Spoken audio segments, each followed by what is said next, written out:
اور رب العالمین نے آپ صلی اللہ علیہ وسلم کو رعب کی شکل میں، رعب و دبدبے کی شکل میں ایسی نعمت سے نوازا تھا. آپ فرماتے ہیں نصرت بالرعب مسیرۃ شہر، نصرت بالرعب مسیرۃ شہر.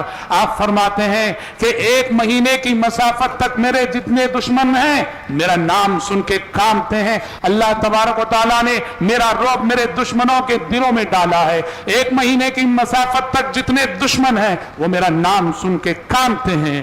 یہ حضرات یہ کچھ ظاہری کمالات تھے، ظاہری خوبیاں تھیں اور ظاہری مناقب تھے. اور اگر باطنی کمالات کی بات اگر کی جائے، قرآن مجید میں رب العالمین نے کہا، اللہ تعالیٰ نے فرمایا وَرَفَعْنَا لَكَ ذِكْرَكَ وَرَفَعْنَا لَكَ ذِكْرَكَ، اے پیغمبر ہم نے آپ کی شان بہت بلند کی ہے. رب العالمین فرماتا ہے کہ ہم نے آپ کی شان بہت بلند کی ہے. واللہ اللہ رب العالمین نے آپ صلی اللہ علیہ وسلم کی شان بہت بلند کی، بہت بلند کی.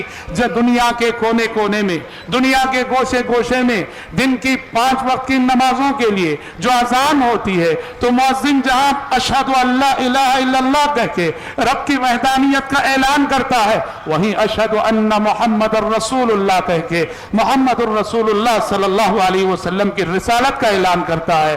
حسان بن ثابت رضی اللہ عنہ نے کہا تھا وَضَمَّ الْإِلَهُ اسْمَ النَّبِيِّ إِلَى اسْمِهِ وَضَمَّ الْإِلَهُ اسْمَ النَّبِيِّ إِلَى اسْمِهِ إِذَا قَالَ فِي الْخَمْسِ الْمُؤَذِّنُ أَشْهَدُ فَشَقَّ لَهُ مِنْ اسْمِهِ لِيُجِلَّهُ فَذُو الْعَرْشِ مَحْمُودٌ وَهَذَا مُحَمَّدٌ. فرماتے ہیں حسان بن ثابت رضی اللہ عنہ کہ اللہ رب العالمین نے اپنے حبیب کے نام کو اپنے نام کے ساتھ ملایا.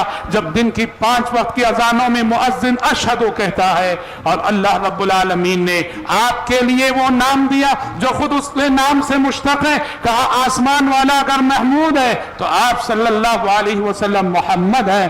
دربار رسول کے شاعر حسان بن ثابت رضی اللہ تعالیٰ عنہ نے گویا وَرَفَعْنَا لَكَ ذِكْرَكَ کی تفسیر اپنی ان اشعار میں کی ہے.